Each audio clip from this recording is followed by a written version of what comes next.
아주 오래전 젊은 수도승 한 사람이 숲속의 작은 수도원에 살고 있었습니다. 숲 옆에는 자그마한 호수도 있었습니다. 이 수도원에서 수행 중이던 사람들은 몇몇 나이 많은 고승과 한참 갈 길이 먼 신입 수도승들이었습니다. 이곳의 수도승들은 지켜야 할 계율이 많았습니다. 그 중에서도 가장 중요한 일과는 각자 자리에 앉아 눈을 감고 한 번에 몇 시간씩 침묵 속에서 명상하는 일이었습니다.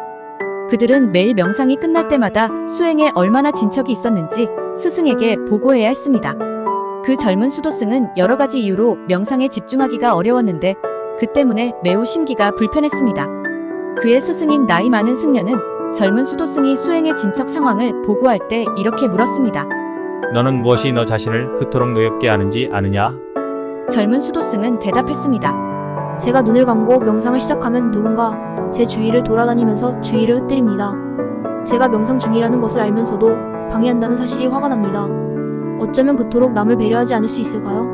그리고 제가 다시 눈을 감고 명상에 집중하자면 고양이 같은 작은 동물들이 옆을 스치고 지나가면서 또 해방을 놓습니다. 심지어 바람이 불고 나뭇가지가 흔들리면서 소리를 냅니다. 그래서 저는 화가 납니다. 그것만으로는 부족하다는 듯이 이번에는 새들이 틱틱대기 시작합니다. 제가 이곳에서 마음의 평화를 얻을 수 있을 것 같지 않습니다. 나이 많은 승려는 제자에게 이렇게 말했습니다. 너는 수행을 방해하는 뭔가를 대할 때마다 점점 더 화를 내는 듯 하구나. 그것은 수행의 목적과 정반대의 길이니라. 내 수행을 가로막는 사람이나 동물 또는 다른 무엇에도 화를 내지 않을 방법을 찾아보도록 해라.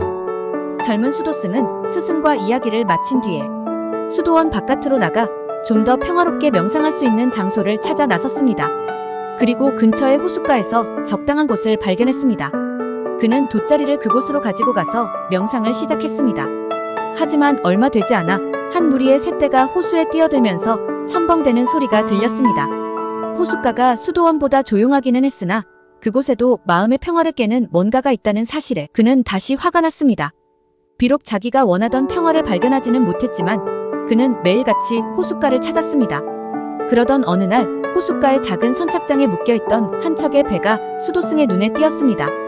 그러자 그에게 이런 생각이 떠올랐습니다. 이 배를 타고 호수 한복판으로 나가서 명상하면 어떨까? 그곳이라면 아무것도 나를 방해하지 않을 테니까. 그는 배를 저어 호수 한가운데로 나가 명상을 시작했습니다.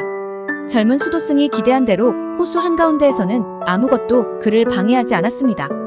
덕분에 그는 온종일 명상에 잠길 수 있었습니다. 저녁이 되자 그는 수도원으로 되돌아갔습니다. 수도승은 이런 일과를 며칠간 되풀이하면서 마침내 평화롭게 명상할 장소를 찾았다는 사실에 기뻐했습니다. 그는 더 이상 화를 내지 않았고 차분한 상태에서 계속 명상을 이어갈 수 있었습니다. 사흘째 되는 날 젊은 수도승은 다시 배에 올라 호수 한가운데로 노를 저었습니다. 그리고 명상을 시작했습니다. 잠시 뒤에 갑자기 물이 튀면서 배가 흔들리는 게 느껴졌습니다. 그는 호수 한복판에서도 뭔가가 자기를 방해한다는 사실에 다시 화가 치밀었습니다. 그가 눈을 뜨자 배 한 척이 자기 쪽으로 곧바로 다가오는 모습이 보였습니다. 그는 소리쳤습니다. 방향을 바꾸시오. 내 배에 부딪히겠소. 하지만 그 배는 아랑곳하지 않고 코앞까지 다가섰습니다. 그가 계속해서 소리를 질렀지만 아무런 소용도 없이 그 배는 결국 수도승의 배에 부딪히고 말았습니다. 그는 불같이 화를 내며 이렇게 소리쳤습니다.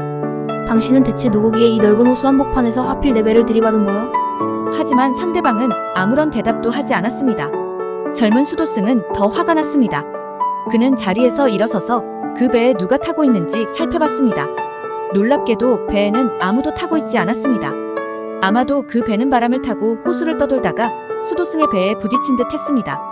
젊은 수도승은 화가 눈 녹듯 사라지는 것을 느꼈습니다. 그건 그냥 빈 배였을 뿐입니다. 애초에 화를 낼 상대는 없었던 겁니다.